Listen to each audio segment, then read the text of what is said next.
Hello everyone! Welcome back to Gamers Gambit with your hosts Al and Wayne. We are recording this on a wonderful day as... You know what day of the year it is? I don't, but I know that the tides are coming in, supposedly the slush tides. Yes, it is Blue Monday, the saddest day of the year. Because, this is the... What's that? That explains it. Yeah. Because, it's the time of the year where it's the first month. It's a name that some people give to the first Monday in January, because usually by this time you're getting done with, the holidays are pretty much over for a while. Your credit card bills from, all your Christmas shopping are starting to come due, and, you're getting back in the swing of things after the holiday season. Now, I don't know about you, but for me, I'm one of those people. I'm lucky enough where my employer for my day job gives us Christmas Eve and Christmas Day off, and then New Year's Eve and New Year's Day off. So I basically had 2 4-day weekends in a row and 2 3-day work weeks. So now it's getting back into the swing of things there. Yeah, no, not so much for me. I had to work. Well, I normally, because I work the weekends, I have the week available to me to have off. So I wasn't working the holiday, but I volunteered to let the other guy have off for the New Year's Day and New Year's Day and Christmas Day. So, but otherwise, I have to spend vacation time because it's all lumped into one PTO bucket. So they don't actually give out holiday pay separate from vacation pay. And it's funny. It's like when I was younger, it's like, New Year's Eve was usually staying up until 2 or 3 in the morning. But now it's like New Year's Eve. Yeah, my wife and I will watch the ball drop. And then usually about 5 to 10 minutes later, we're in bed. Yeah, that's about it. Unless you're doing something and involved in something, it's usually like, oh, well, that was fun. Yep.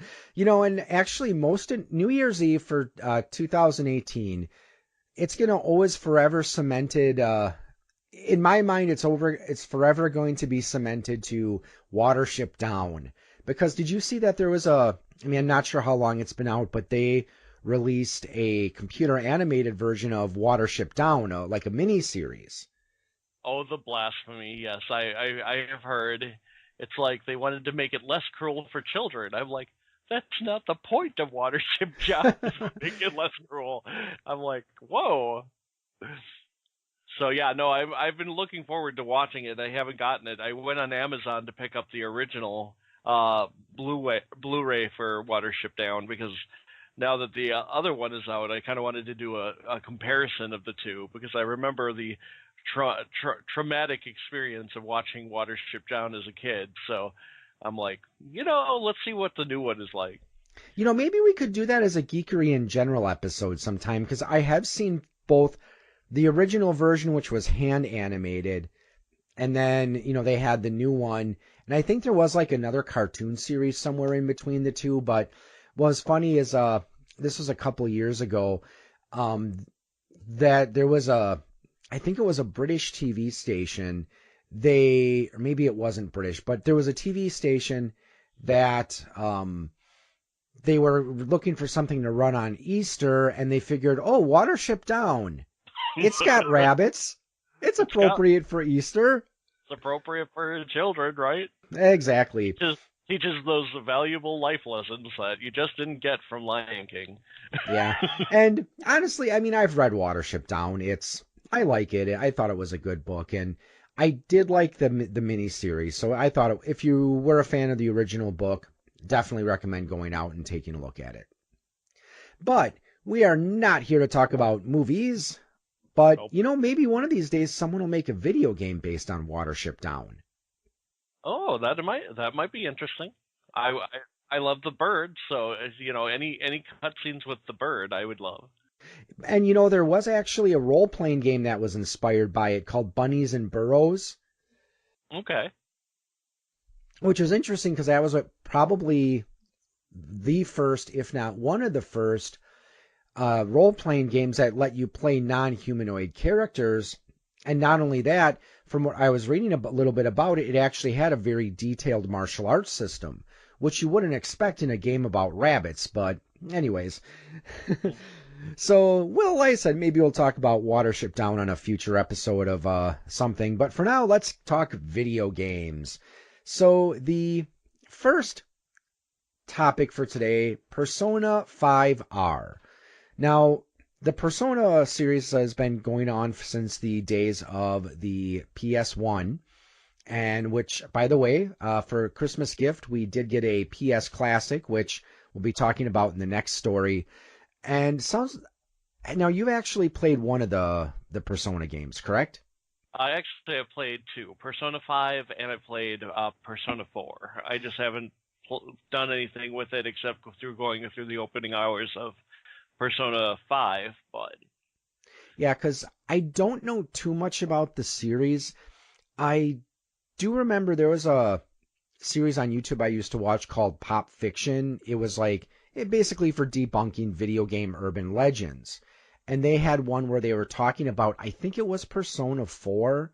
It may have been 3, but like for your Persona things that you get, on some of them there was, or like maybe at least just one of them, sometimes there was this blinking eye that would appear. And there mhm. were all these rumors about what exactly that meant. Did you have something else you still had to do? But I guess as it turned out, it was just kind of a glitch in the system that the developers never really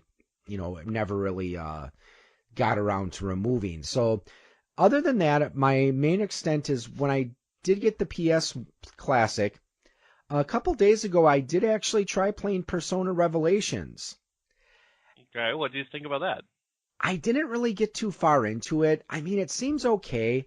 It's just the play control takes a little getting used to because it seems it's like that tanky type play control you saw in those days where it's like you press left or right to turn and then you Yeah, press, forward to walk forward or backwards because I was like, because it seems okay in like the first person maze sequences, but when you're in like a room where it's a more isometric perspective, it just was awkward. It's like, okay, I want to walk right. Why is the character no, I didn't tell you to walk that way. Why are you yeah.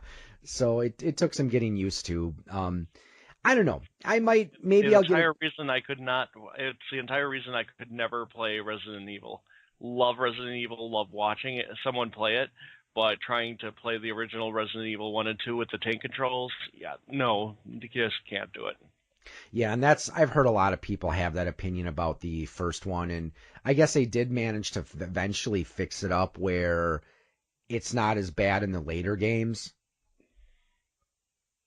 Yeah, I But think I think so. And the Resident Evil 7, I've heard everybody's liking, but yeah, okay, no, Persona's a pretty classic game of, um, especially with the news 4 and going onward, pretty much high school social issues with kind of like some psychic abilities and stuff like that. It's actually very interesting. yeah, it does sound interesting, and I mean, I would guess that it probably would be a little bit more relatable for Japanese audiences since it does take place in Tokyo, or at least from what little I was reading about Persona 5R, it takes place in Tokyo. I'm not Mhm. sure where the other ones took place, but because there's another YouTuber I watch, Gaijin Goomba, Yep. and he spent some time actually teaching in Japan.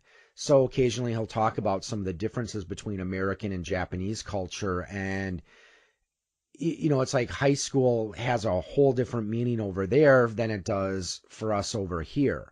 So I don't know. I think it'd be an interesting series to check out. Maybe if it comes to Switch, I might take a look at it. But like I said, I want to try to maybe see if I can get interested in Persona 5 a little, or the first Persona a little bit more, since Yep. I actually can, I actually do have the opportunity to play that one. The two. the two games are totally different.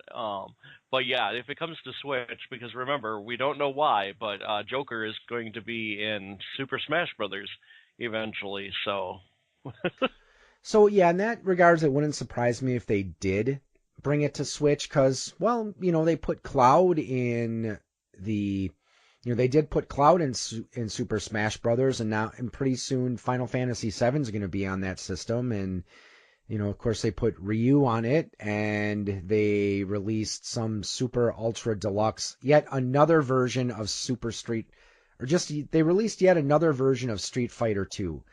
I think they called it like Ultimate Edition. What they should yeah. have called it was just another flippin' version of Street Fighter 2. Well, what's funny is that what made a lot of people angry also was if you look at it, I think they also brought out to Switch the compilation pack Yeah, for the and anniversary edition, which, unbeknownst to anybody, had a version of Street Fighter 2 in it. I'm actually thinking of getting that. Now, of the Street Fighter games I've played pretty much most of the different versions of 2. I played a little bit of Street Fighter 1, and it's easy to see why that's the most forgettable game in the series. Yeah. But haven't had a chance to take any of the others. But honestly, from what I've seen, and I know NetherRealm Studios does this a lot, and it looks like Capcom is starting to do the same thing with some of their games, how they're introducing these story modes. And I don't remember I think we may have talked a little bit about this when we were discussing Mortal Kombat 11, how, in older Street Fighting games, you picked your character, and then, usually, unless you had like the instruction manual or they put something in like the game's introduction mode, you didn't always know exactly why your character was fighting. And then, you got to the end, and then the character had his ending, and okay, how many of the characters can you beat the game with? Yeah. But then I think NetherRealm I think they really revolutionized the fighting genre by introducing these more deep, complex stories. And I don't know, I would almost say it goes back to some of their earlier Mortal Kombat games where they introduced the adventure mode. I think it was in Deception and Armageddon, and then there was also the Shaolin Monks. But so I don't know. It should be interesting to see how where they go with that character Joker, and like I said, I'm sure if they are going to be introducing him into Smash, they're probably going to introduce Persona 5R on the Switch. That would be my guess anyway. Yeah, and that would be a good thing because the Switch definitely is a good place for. It used to be Vita for a lot of people, but now Switch is a really good place if they can get a lot of role-playing games on it because you can take it anywhere. So anywhere Mhm. you have any downtime, you just take it and grind out a few levels. Maybe moves forward in the story a little bit, and it's pretty much all good. So Yeah. there's no reason not to put it on the Switch, to be honest with you. Yeah. Well, speaking of Persona, it was one of the games that was introduced on the PlayStation Classic, which we did get as a Christmas gift. Wait, I already mentioned that, didn't I? Yep. Well, depending on how it actually works. So I've been listening to all the YouTube information. So I don't know if this is actually a tangent or going into the next information, but how do you like the PlayStation Classic since it's gotten so many negative kind of connotations lately? Well, as far as the system itself, I think it runs okay as far as I can tell. But then again, you also have to remember, I never really spent a lot of time on the PlayStation when it Yeah. first came out, so I don't have hours and hours of experience to go by. So for all I know, one of the games I'm playing, it might run 100 times better on an original PS1. Now, that being said, the next story we're talking about, and this kind of plays into what you were saying too, that it has taken a significant price drop. I think they're saying it's down to about $60 now. Yep. And you were mentioning that you watched some YouTube videos on it. So, what do people on YouTube land seem to be saying about the PlayStation Classic? Well, the games aren't. They're saying the games aren't representative, which I can kind of agree with. But to pick out of the PS1's library what would be the ultimate bundle would be slightly difficult. They're saying that, like I said, the amount of games on there aren't really that great. One thing they're saying is like for Tekken 3, I believe that's on there. It's either Tekken 3 or Tekken 2, but they use the European PAL format instead of the native American format, which doesn't really look very good and doesn't play that well. Instead of using a normal, American TV format that you would, they say that the actual page that you initially go to, the UI, just is rather shoddily done. Not really anything that special. Um, just they're just saying it was like the least amount of work Sony could have done to put this thing together. Where if you have the PlayStation Classic or the Super NES Classic, they're saying that's kind of like what they should have gone for in terms of quality, Interface. quality interface, and all that kind of just presentation is the main thing. Because if you have low quality refresh rates and bad resolutions and things like that because you're not using the right standard, the gameplay actually can suffer. And in that way, these games aren't hard to emulate, and they're actually using a free licensed emulator. So everybody was pretty surprised that what's the actual thing going on here. I find it easy enough to navigate, so I guess I'm not one of those people that really looks at the appearance. I'm just more interested in the functionality. Now, I Yeah. haven't played a lot of games on it yet. I played a little bit of Battle Arena Toshiden. I played a little bit of Abe's Odyssey, a little bit of Persona. I tried playing Heavy Metal. I just couldn't really get a hang of the controls. And so far, oh yes, also Super Puzzle Fighter. So far, the game, and this is one of the, as I said before, this is one of the main things that I wanted the PS Classic for, Wild Arms.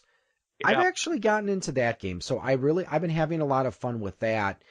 And like I said, since I got it as a gift, I'm not like, oh, I wasted $100 and now, and I can understand how there's probably a lot of people out there who are angry that, okay, maybe they got it a couple of weeks ago and then now it's like, okay, if I had waited, maybe if I waited a little bit longer, I could have saved myself $40. Now, Yeah. oh yeah, Final Fantasy VII, I did play that as well. So, I mean, the Final Fantasy VII did look kind of ugly because I guess because I'm so used to watching my son play it on the Steam version, which smooths out the graphics a bit. So, I mean, I think your opinion of it is probably going to depend a lot on how much experience you have with the original versions of these games on the PlayStation. As I said, in my situation, I don't really have a lot of hands-on experience with the PlayStation 1. So for me, I'm not going in there with the same expectations that, well, you would have, because as I said, you've actually played a PS1 Yeah. and you've probably devoted, more time to some of these games. So you have a lot more emotional attachment to some of these games than I would. But I don't know. You'll have to come over sometime and we can hook it up and you can play it and Yeah. you can Because decide for definitely. yourself. Because at $100, when you hear all the bad things about it, you're like, no, possibly not. But when you go, okay, so you get, what is it, 30 games 20. for 20 games for $60. You know what I mean?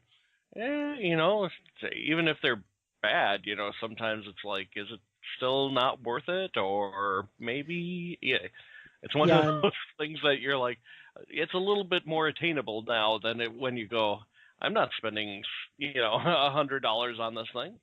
see, and I guess for me it's like, well, the only game I really wanted to play on there was Wild Arms. So for me, I guess I have to kind of look at it if I did pay full price for it. how much would it have cost me to go out and get a used PlayStation and a copy of Wild Arms? And I think for battery games like that, don't you have to have a memory card, right? Or is there Yeah, internal storage? you do have to have a memory card for the PS1.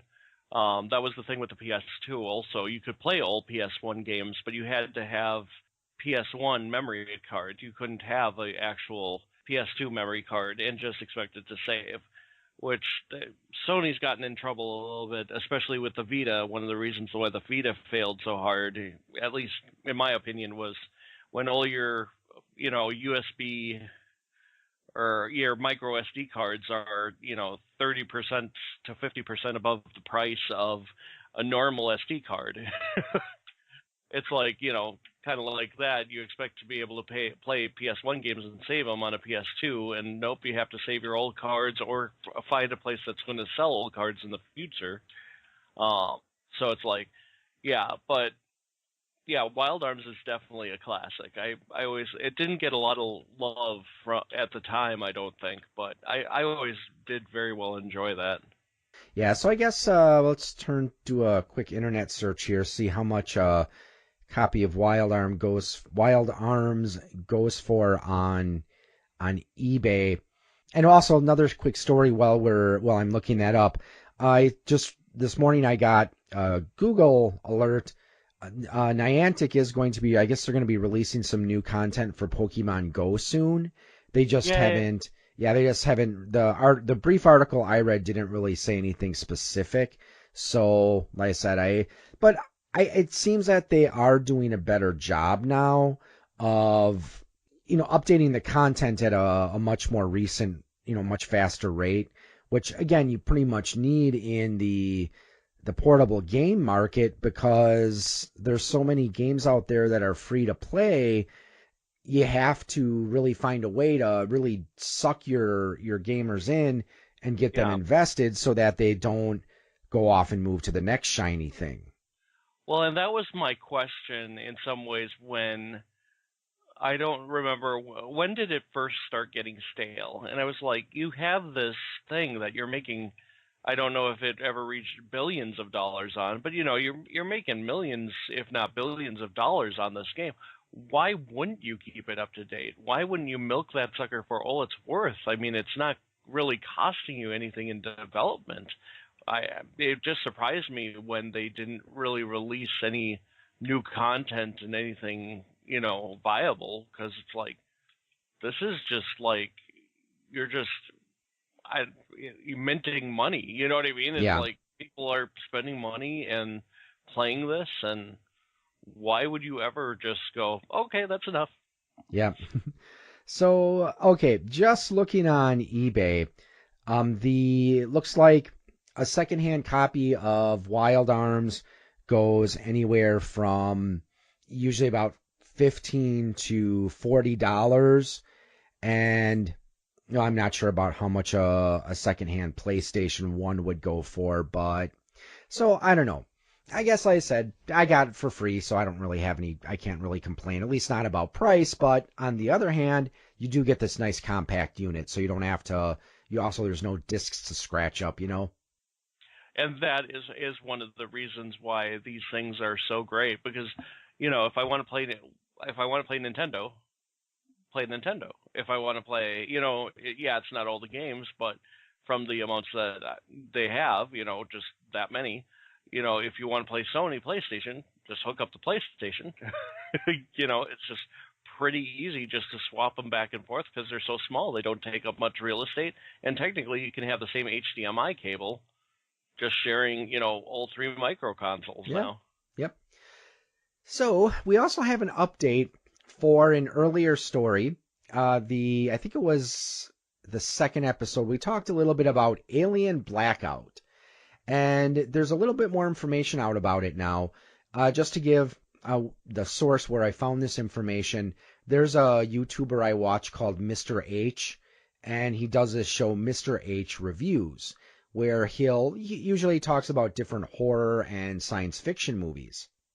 And before we were recording, there was one Mr. H reviews PlayStation or reviews uh, Alien Blackout. And it is a mobile game. Now, that got me to looking up some articles, and one of the description on that he gave, and also I found this on their website. So it sounds like you're using your ship's systems to control the map and various security systems with a dwindling power supply. That has got to be the most original idea in gaming I've ever heard of. What do you think? I mean, has anyone ever released a game where you're using some sort of control thing to control like lights and doors and things like that? Not in that reference, I don't think. Like, there's been ones where you control, like Fallout Shelter or whatnot, where you control, the population and everything like that. But I don't. Now, again, I'm not a big mobile person, but actually controlling separate systems and like having a map where you do that. I mean, it sounds familiar, don't get me wrong, but Yeah, wasn't there something about a pizza place where that was the main gameplay mechanic and something about stuffed animals? is Five Nights at Freddy's? Yeah. Yeah, the thing I was No, reading was I've never actually played that, so I'm like, what? yeah, neither have I, but yeah, the article I was reading said that essentially it sounds like Aliens meets Five Nights at Freddy. I'm not sure what to think of this. Now, the Mr. H, he was saying that sounded very disappointed about it because it's like, okay, who asked for this? And it's not really the type of style of gameplay that you would expect from an Alien game. I mean, just a lot of it's shoot 'em ups, right? Well, yeah, well, it's shoot 'em ups, it's stealth where you don't want to be caught. You know what I mean? It's more of, I mean, if you think about it to the Alien franchise, right? If you look at the movies, one of the things that they do is, you know what I mean? They're running through hallways, shutting doors, trying to make sure the alien doesn't capture them, or like in Alien 3, you know what I mean? They're trying to trap the alien. So I mean that in that way, my biggest thing when I heard about this is Alien's always about kind of one of those jump scare kind of movies, something of either high action or it's got that suspense type of vibe. I'm like, how are you going to capture that on a cell phone? How does the Alien franchise actually equate to like a cell phone game? It just I don't know. I mean, I think to some extent I can understand because the cell phone, while it does have potential as a gaming platform, the fact that everything's going to be touchscreen, you're still very limited in what you can do. I mean, I'm not saying that I think the game is necessarily is going to fail or that it's instantly going to be bad, because I know there's people that they assume that just because a game's on a cell phone, it's not worth playing and it's a bad game. And again, I'm not saying that this is what Mr. H was implying about Alien Blackout. I didn't get a chance to watch the full video. I only got about 75% or so through it before I had to go start getting ready to record. But I don't know. We'll have to see what the reviews say once the game gets out and people actually start playing it. Who yeah. knows? Maybe it will actually turn out to be a good game. Now, you did make a good point when you were saying that part of the action in Alien movies has been trying to either trap the alien or, at the very least, put as many obstacles between you and this almost unstoppable killing machine as you possibly can. So I guess in that regards, the whole Five Nights at Freddy's play style does actually make sense. And you also mentioned the jump scares, which that's, again, another huge thing in the Five Nights at Freddy's games. At least that's my conclusion based on the many videos that I've seen of either people playing it or talking about it. Like I said, I haven't actually played any of the Five Nights at Freddy's games myself. Yeah, and for me, it would be, and I think, don't get me wrong. I mean, we've heard this before, like Mr. H was saying. Who asked for this? All these people are trying to cash in on the train that is mobile whales and mobile, just the microtransaction fanfare that is. And at the end of the day, it's kind of like we keep asking ourselves, normal people who play games, I like you have said, you don't mind mobile games. You don't mind them, as they go. But at the same topic, we're getting cheaper games that aren't necessarily always as fun, right? Hmm. And at that point, you know what I mean? Why are they ruining these franchises for something that nobody really wants? You know what I mean? They just want a cash grab. But when do you protect your brand? Hmm. Isn't the brand something to actually care about? It kind of goes back to one of those things that we were talking about before about gamers and entitlement.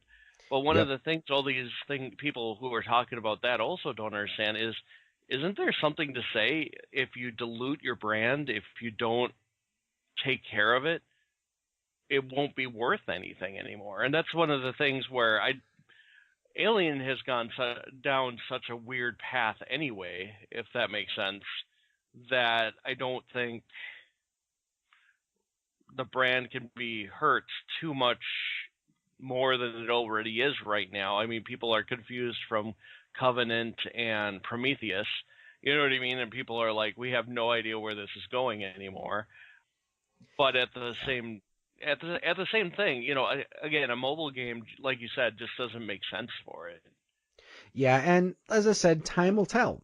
Who knows? It might, even though people are casting this, dark cloud over it, who knows? It might actually be a really fun game.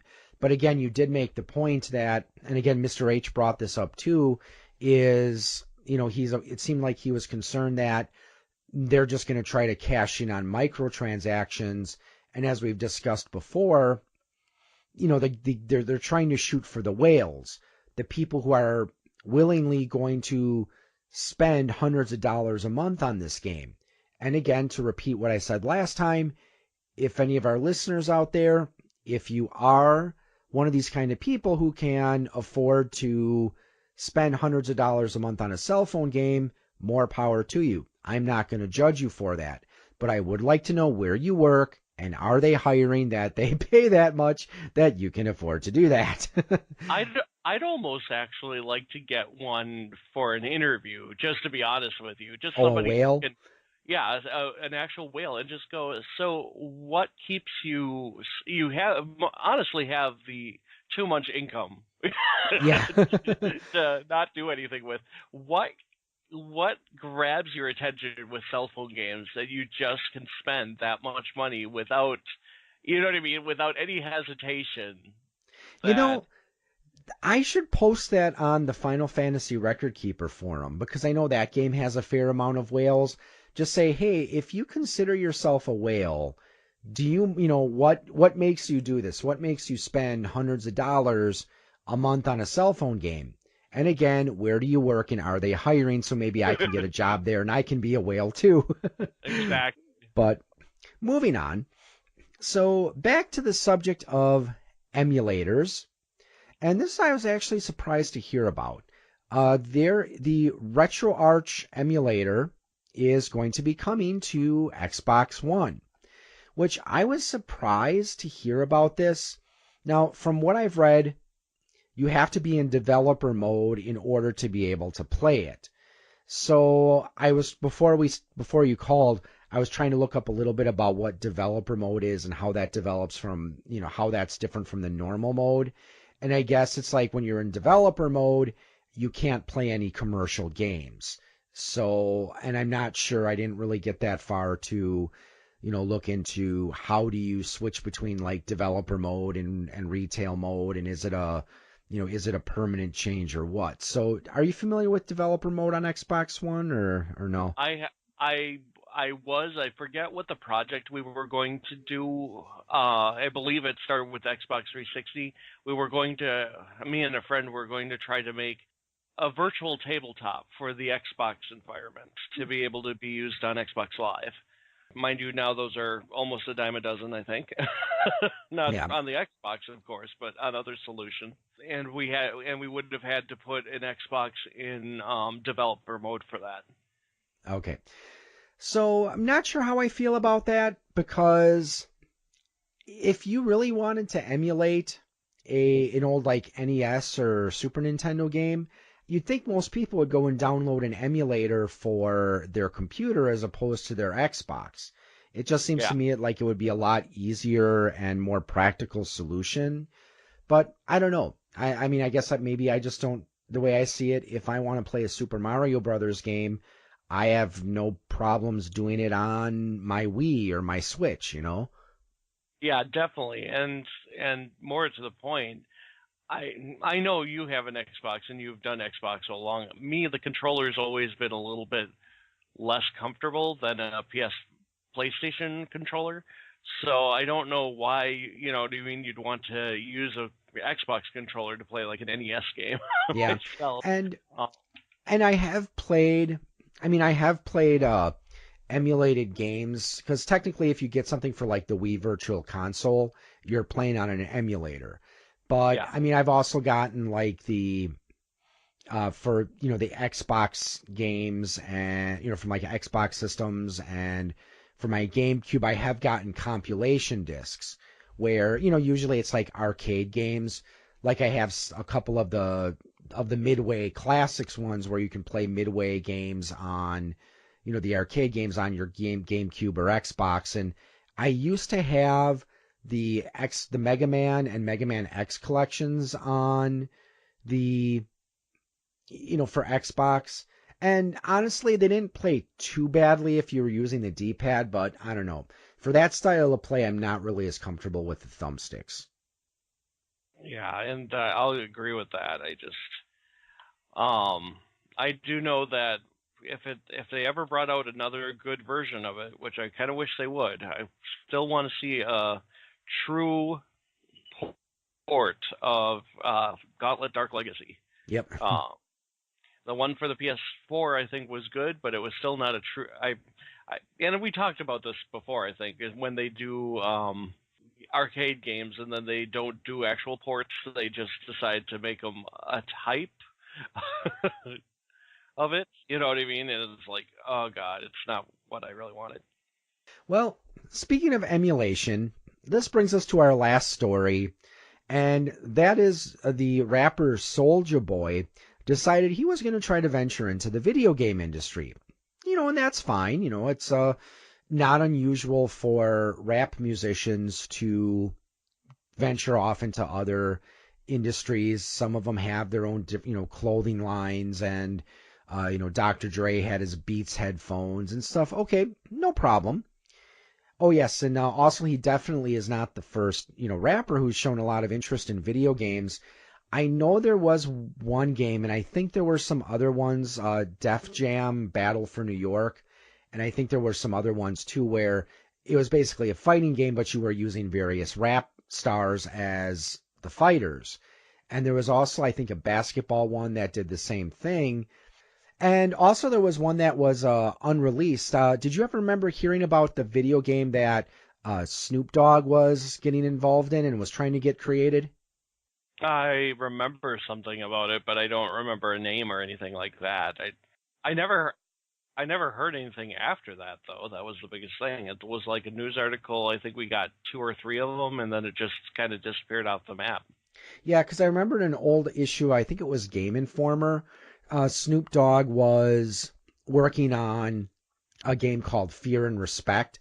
And honestly, it sounded like it had an interesting concept behind it. Yeah, it was a gangster thug like life type game, but the way the game worked is I guess certain things you would do would gain you different levels of fear and different levels of respect.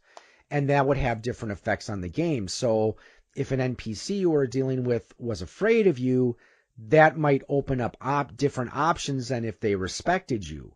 But on the other hand, if they respected you, that might also open up different options that you couldn't get if your level of fear was higher. So it sounded like it would be an interesting concept for, for a game. But that's not what Soulja Boy decided to do. He decided to partner up with a company, and I apologize, I don't have the name written down here, but it is a Chinese company that makes knockoff consoles. So Soulja Boy didn't actually make any games for it. He didn't make any decisions. It's just they let him sell it and slap his name on it. And this says it looks like may also end up being his first and last venture into the video game industry. Yeah, this was a very interesting story to me because, yeah, everybody knows the consoles technically, like the little Nintendo consoles that they sell over there, you know what I mean, are pretty much illegal. I mean, if you've ever gone into like a Radio Shack, or if you can find one anymore, or a couple other things, you'll see things like the cheap knockoffs and stuff like that that are unlicensed, and it still surprises me that they can sell those. But then yeah, I don't know if you heard, but the actual original consoles were like, a third the Cheaper. cost of what he was selling it for. Yeah, It was and like, how? oh, and before we go on, have you been to the mall recently? I have not. There's a kiosk in one of the wings, and I forgot which one. They have those little knockoff NES consoles that have like 600 or so games in them. I don't Yeah. know. I'm tempted, half tempted one of these days to buy one, but then again, you never know. It might be there one day, and then the next day you go there, it might be an empty kiosk. So, but anyways, continue. Yeah, no, this was a very interesting story because not only did the guy decide to do it, he decided to make a new console as well. So there was I forget, the Soulja Boy first console, and then The then it Retro was Mini, the Retro Mini, and then he had a PlayStation 4 look-alike the kind of Fuse. console, the Fuse, yeah, and that was like not even very powerful. I forget what the actual story was about that thing, but Well, with the Fuse, because I watched a few videos on it on YouTube. The problem with the Fuse is, first, it's one of those systems where you have to always be online in order to play it. Now, the problem is the servers that you need to connect to in order to play this system are in China. So it's clear that this particular console was not intended to be played outside of China. And yeah, people who have, actually bought it and have tried to play it have often reported that it's difficult because you might be playing a game and then all of a sudden, you're disconnected. So you lose all your game progress. So that was a very unusual choice. Now, the other two with the retro console and then the retro mini, those I think make a little more sense because if anything, the Nintendo has proven that retro consoles can still be popular. We've yeah, discussed this. The NES Classic and the SNES Classic have both sold very well. PlayStation 2 or the PlayStation didn't exactly pull it off correctly, but yeah. the But units have that wasn't. sold. Yeah, that wasn't a matter of people wouldn't have bought it if it was a good product. It was just that they didn't quite do the engineering right on that Yeah. one. And in the case of the console, and I don't know if this was just the model that Soulja Boy was selling or if this was the normal one, but apparently there's problems with like frame rates and screen tearing where, and what I mean by that is like, let's say you're playing Super Mario Brothers, and if you're moving along too fast, it's like the bottom maybe like tenth of the screen, it looks like it is, the pixels are off a little bit. It's like they're trying to catch up. Yeah. Which, let me ask you this: if something that was made in 1984, 85 could run it. Why do we have any problem in today's? That is a very good point. I mean, I'm sure that this console has much more computing power than an NES, but yeah, your old NES can run Super Mario just fine. And here it's like, okay, there's times where you have screen tearing and frame rate issues. And now, to get back to Soulja Boy himself, this is what I find unusual. You would think, now he's involved in the music industry. You would think he has at least a little bit of understanding about copyright. Yeah. And, or at the very least, he should know someone who knows a copyright lawyer. So, because I'm sure if you took one of his songs and put it on a compilation CD without his permission, he would be after you in a second. But Yeah. in a way, just reading some of the tweets and his reactions, he kind of reminds me of, do you remember the Pharma Bro Martin Scarelli? Yep. Well, after his trial, one of the jurors said that Scarelli was his own worst enemy. If he would have just admitted he made a mistake, he probably would have gotten off with just a fine. But since he acted like such a pompous jerk during his case, the jurors like, okay, you're going to prison. And like I said, some of the tweets that Soulja Boy was making, attacking like his critics, it makes some of Donald Trump's tweets almost seem civil by comparison.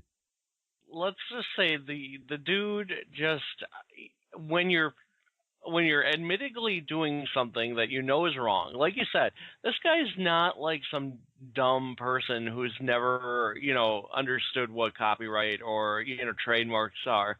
I mean, he's got his own thing. He's probably looking, like you said, in his best interest with his own stuff.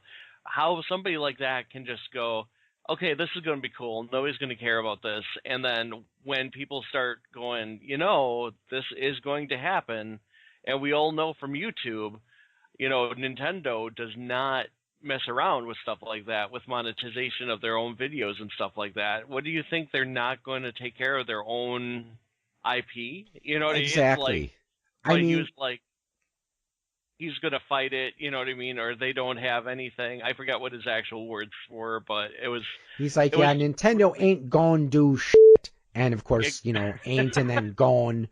And, like I said, the grammar in his tweets was, of course, very street, very rapper. yeah. Another reason that I think he was also saying that, anyone who thinks that my console is going away is retarded, and, and that everything is legit. I got the licenses, which I think, see, the thing is, this is just a guess, so I might be wrong on this. He probably assumed that the company he was working with took care of all the licensing, and that, that's why he probably thought it was legit. So that could have been an honest mistake. It also could have been a very ignorant mistake. But he was pretty much forced to take it down, and I said, I've seen a few different YouTube videos on the subject. Some commentators are saying that he's just looking at huge fines. Others say that he's looking at possible prison time. Like I said, I don't know if he settled out a case with Nintendo, but like I said, this looks like it's pretty much been his first and last foray into video games. And, yes, this is what really made, I think, why he was really his worst enemy in this case. Of course, he had to play the race card. Oh, you're not serious. Seriously, that was one of his tweets, which I'm sure he's deleted by now, but he played the race card saying that Nintendo's only doing this because they don't like seeing a black man make money. It's like, no, you're selling a console that has their intellectual properties on it. Yes, they are going to come after you. And again, now remember what I was going to say before. You were talking about how Nintendo goes after people for copyright hits on YouTube videos.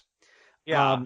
While ago, my son and I put up a YouTube video of where after we got Mario Maker and just doing our comments and thoughts on that. I mean, come on, Nintendo frickin' hit us with a copyright thing, where they just monetize it, where I guess there's like a video that you have to watch an ad before you can watch our video. But come on, if they're going to come after a small-time podcaster who is just talking about how much he likes one of their games, do you really think they're going to ignore you selling their products and making lots of money off of it?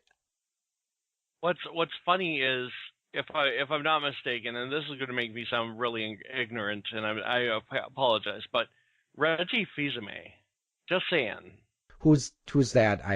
the CEO of Nintendo of America. Okay. Sorry, I I didn't know the don't guy's name. I don't think he's white. If he's playing a race card, he's got to understand the race card works in the U.S. because we have a history of it. Yeah. I don't know how well the race card works in a company in Japan.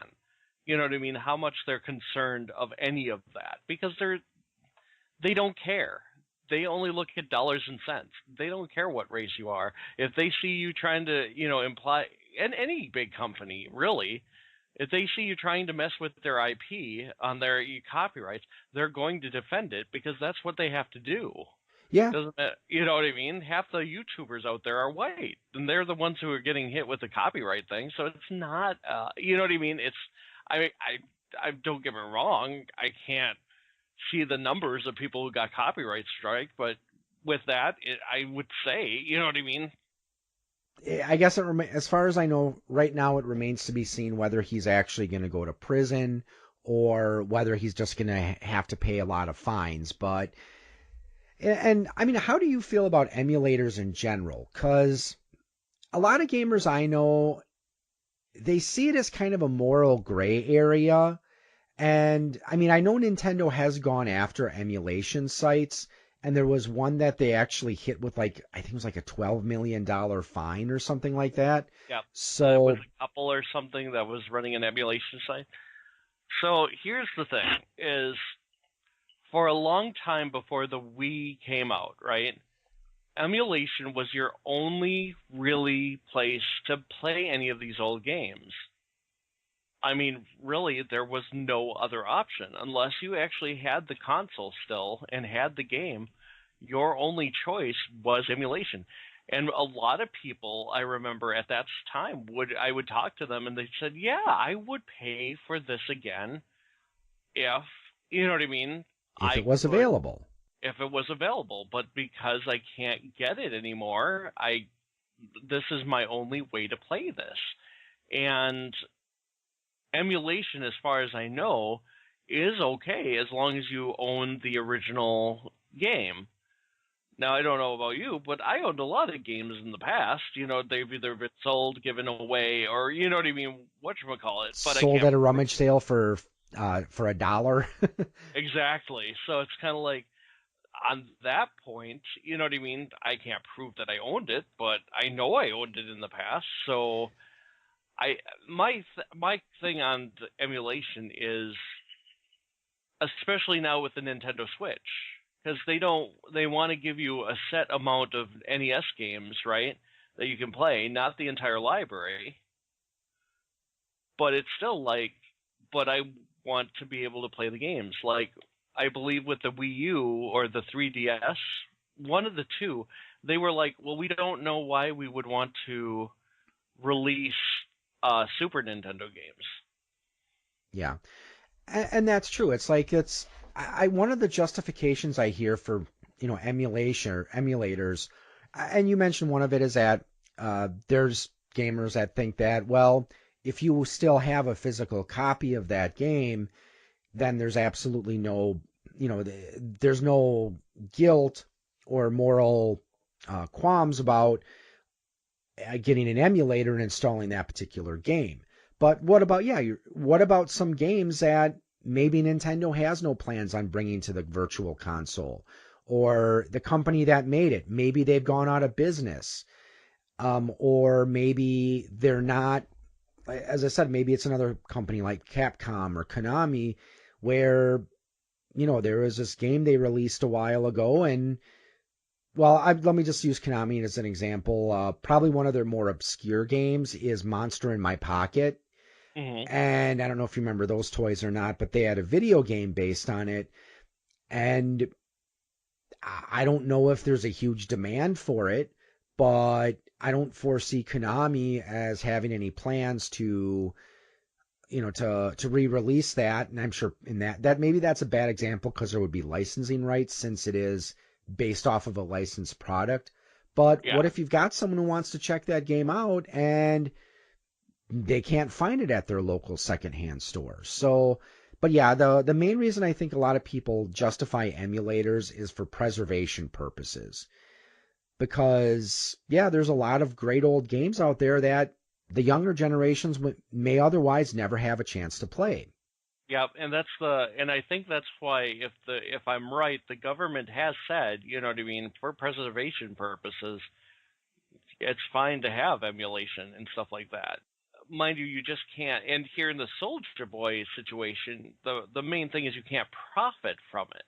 You're not supposed to sell them. You know what I mean? Having them free is one of the things that is the main great sin, as you were, of why Nintendo would say, well, we're not making money off of it. You shouldn't be able to make Yeah. money off it. Well, if you put it out, you would be making money off of it, but it's kind of like if you ever heard of the Disney Vault, Yeah. we're going to stop selling this because, well, we're going to put it in the vault. Hmm. Yeah. So this brings us to our opinion section. Do companies go too far in defending their copyright? And again, Nintendo, as much as I like them and their systems and a lot of their products, they're one of the worst offenders in this situation. Now, in the case of Soldier Boy, I think they are fully justified in what they were doing. It's a lot harder to go after the companies that make them because since they're overseas, there's a different set of legal procedures. But in the situation where, okay, if they're going after a site that's distributing the ROMs, but they're not selling them, okay, maybe that's understandable. But if they're not profiting off of it, are they really justified with socking them with millions of dollars worth of fines? And in the case of YouTube videos, and I don't know if they still do this, but I guess for a while Nintendo was really bad about if, like, let's say I posted a video. Well, let's just use Super Mario Maker again. My son and I generally enjoyed the game. Hmm. And, so if we would post a video talking about how much we liked the game, then, okay, they're going to hit us with that copyright claim saying that, okay, they're not required, it's not, we're not going to be forced to take the video down, but Nintendo gets a monetized ad, that has to play before anyone can watch the video. Which, okay, I don't really concentrate on YouTube's. I have YouTube videos out there, but it's not something that I'm not getting enough views to really get any sort of royalties off of it. However, if let's say I posted a video about Super Mario Maker and I was saying how much that I hated the game, it was terrible, it was the worst game that I ever played, Nintendo would actually ask YouTube to have us take it down. And I know other people who've had problems with YouTube and copyrights where the problem is YouTube makes you prove you're innocent. So in theory, I could say, okay, Joe Schmo over there, I'm going to do a copyright claim on one of his videos, and YouTube makes it up to Joe Schmo to prove he's innocent as opposed to making me prove that I have a legitimate claim on that person's video. So I know it gets complicated. It can be a real headache, but do you think that Nintendo's justified in some of their actions, and not just Nintendo, but some of the other video game companies? Do you think they are justified in this, or are they going too far? I think they are justified in protection of their copyright. Okay, so the whole monetization thing with the YouTube videos was going too far, in my opinion. There's no reason for it. It's nice that you want money, you know what I mean, but you can't just take other people's money for either their hobby or whatnot, especially with the whole demonetization of videos that's been going on lately.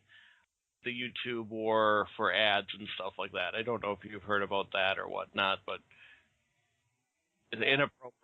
inappropriate stuff for inappropriate people.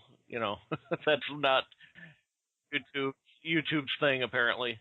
Oh, like Oh if no, you've like if I'm posting a video of my dogs playing out in the snow and then like YouTube puts like an ad for an R-rated movie or something on it.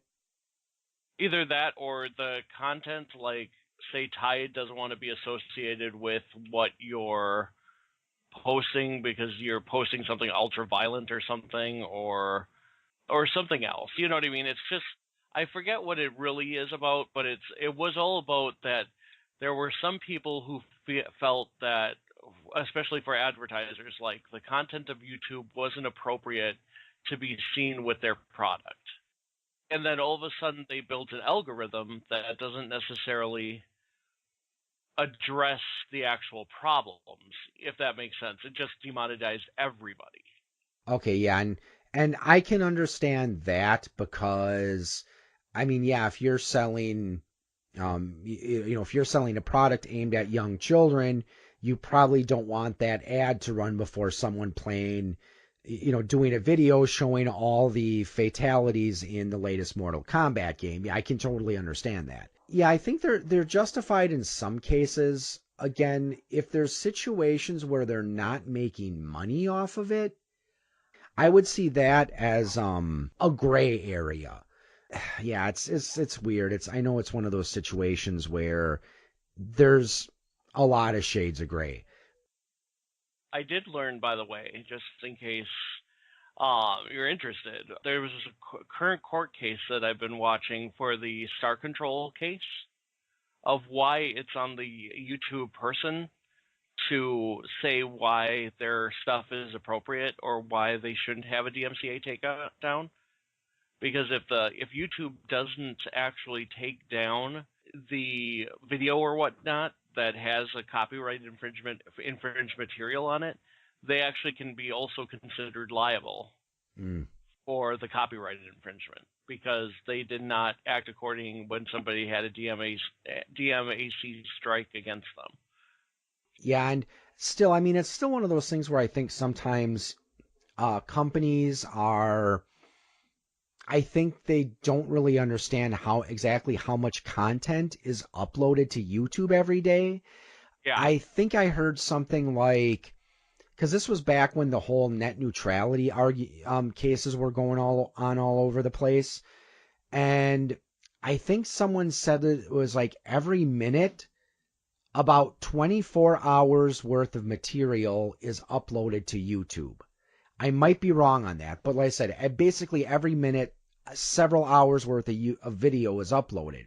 So what is YouTube supposed to do? I mean, are they supposed to hire? I mean, that's why they have to do these algorithms, I'm sure, because I mean, it's amazing. It's like some of the videos I posted, it's like a minute after I'm done posting it, boom, there's a copyright claim on it.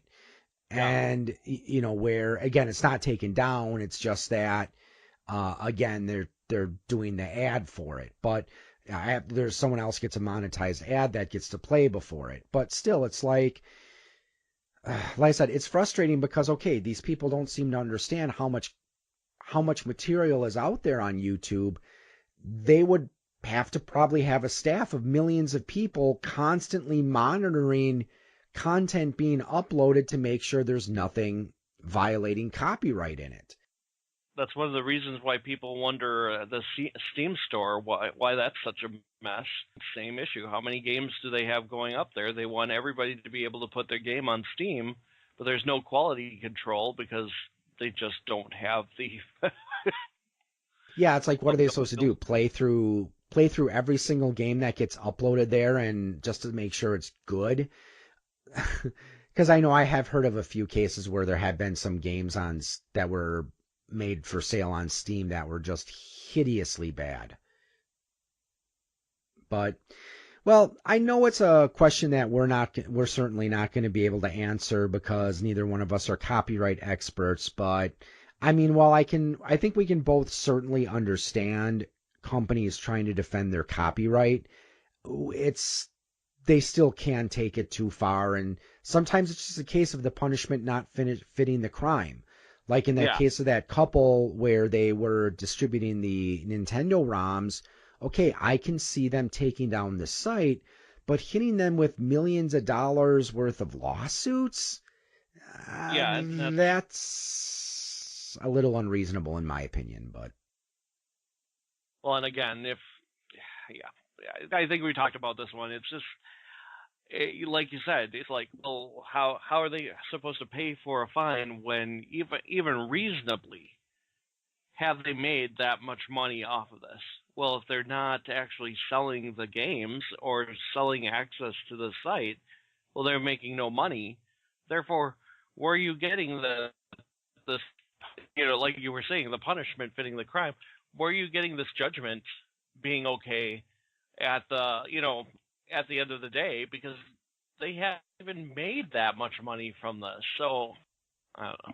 yeah, like I said, that's a question we're not going to be able to answer, but it's something that I think society as a whole needs to have a discussion about. So, well, I certainly hope that you've enjoyed our discussion today.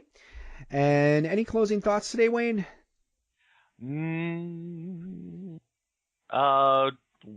Only possibly Mario's coming out at the end of the week for Switch, and I'm happy about that. Yeah. Otherwise, nope, nothing for me today. So, thanks again for tuning in, and keep on gaming.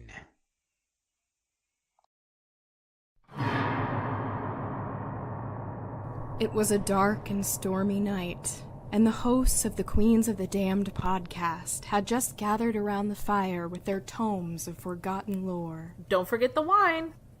And a lot of wine, much of which had already been imbibed. For her part, Miranda was discussing A History of Frankenstein, from its conception to Karloff's beloved role as the monster. And Rachel would continue with Vincent Price. Like everything about Vincent Price. And as the fire died down, Nikki would conclude the evening With something related to Gothic literature, probably. You know me so well. Do you like listening to three women debate about the cultural significance of the horror genre? And also axe murders. I do love a good old-timey axe murder story.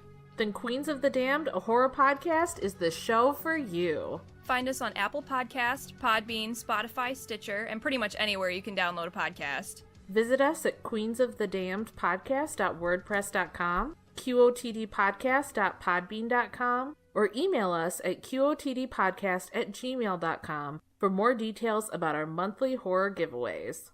Stay spooky!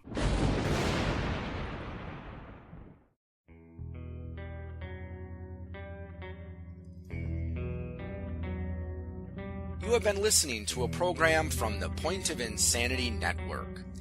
Visit us at poigamestudio.podbean.com for more shows. Follow us on Facebook and follow us on Twitter at POI Game Studio.